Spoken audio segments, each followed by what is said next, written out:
What's your opinion on this? A man refuses to swap plane seats for a mother and her baby because he paid extra to sit there.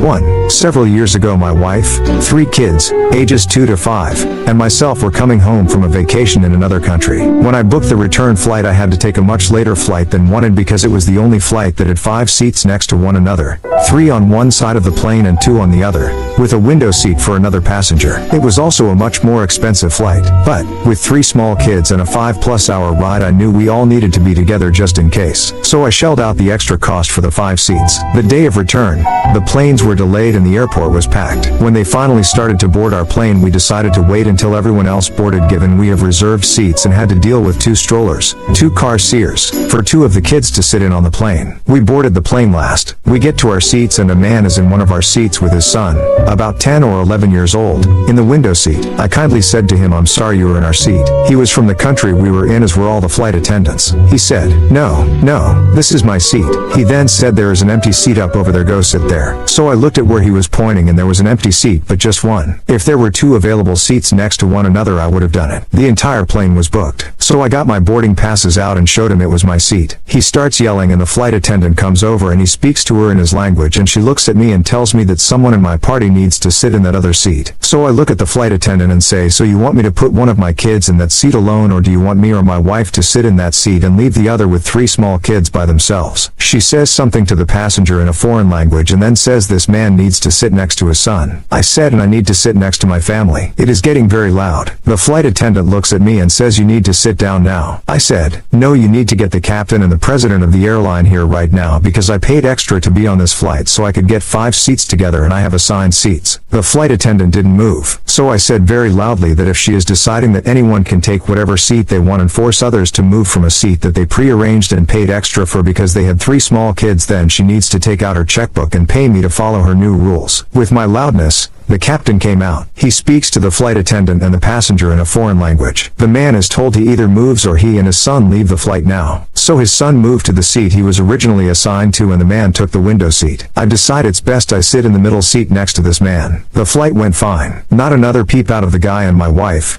kids and I had a great time laughing and enjoying our family time on the plane together. If the man wanted to sit next to his son, he should have booked seats next to one another. 2. I walk into a store and buy a suit for $1,500. Some guy in cutoffs and a t-shirt wants me to change clothes with him because he has a job interview next door. Am I wrong to refuse? I go to the grocery store and put 12 choice cut T-bone steaks in my cart along with a case of premium beer. The woman behind me has 3 TV dinners and a 2-liter bottle of generic soda. After we check out, she wants to swap my bags for hers because her boyfriend is coming over this afternoon. I refuse. Am I wrong? 3. I commuted 5 hours each way by train to Toronto. I was alone and chose seats where I could see the pond on that side of the train where Canada geese lived. I watched the adults teaching the babies to fly across that pond every morning, all lined up with adults on the ends, babies in the middle. On that side of the train, I could see restoration works of several old mansion-type homes. I watched the progress on a daily basis. There was a group of elderly people performing exercises through slow ballet moves at that time each morning. Tai Chi, I think. The sun had just risen and there they were, faces to the sky, every morning. This was my quiet time before getting to work with highly stressed people facing deadlines. Quite often,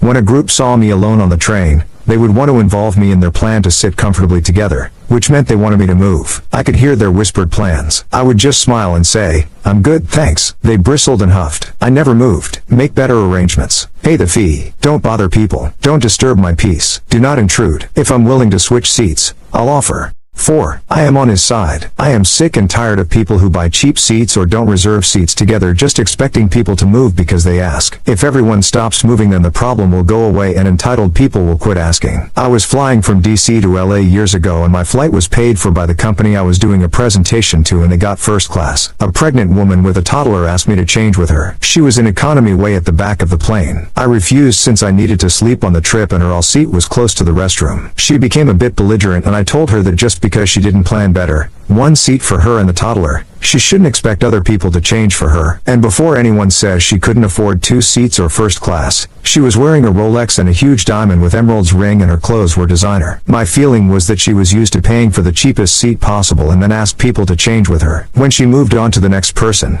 I spoke with the FA about my observations and she sent the woman back to her cheap seat and didn't let her bother anyone else. Keep your seat. If someone wants to pull a con, let them fool other people. 5. I remember on one of the flights I went on there was a man who had booked a window seat in front of me. This woman came on and stood right in front of him with her 4-year-old sons next to her. Then she had the audacity to grab his luggage and drop kick it away. Someone returned the luggage and called for a flight attendant. The attendant came in while the woman was trying to drag the man off his seat. She ended up ripping his jumper with her nails and her sons were crying really loudly. One of them came to hide in my row which was behind his and told me that this doesn't happen often. Eventually, after having to literally hold her back from him, they kicked her off the flight and her children were less forcefully removed. Everyone was cheering and clapping while she screamed at them all. The pilot told the man they would give him money for a new jumper since his was ripped and his luggage was put back in its compartment. 6. Yes, this happens to me rather often. Given the cramped conditions of flying these days, I usually pay for a seat upgrade into business. But sometimes, there's not enough availability so I will pay for an upgrade to a seat closer to the front of the plane. I always get all seats because I'm a man of a certain age and I need to go to the restroom more often. Those upgrades can easily be $100 in coach and over $500 in business or first. Let me be very blunt, if you expect to have a certain seat, then reserve it and pay the price difference. Demanding something I've paid for because you think you just deserve is bullshit behavior. Enough of this. If you paid for a crappy middle seat in the back of the plane, stop whining that you really need a better seat. Everybody else paid for their own. You can pay for your own. If you can't afford to fly, don't fly. 7. Okay, let's say a man paid for a nice minivan because he likes minivans. A woman at the grocery store is struggling to put a child in an infant seat in a 2-door car. She asks to swap vehicles because of reasons. What is your opinion on that? You have the option to pick your seat. Sometimes it doesn't cost much. Sometimes does. My wife and I only pick seats if there's no charge. We are usually seated together. If we don't, we survive. If you pay for something, it's yours, whether it's a minivan or a plane seat. If you don't, you can't expect people to accommodate you.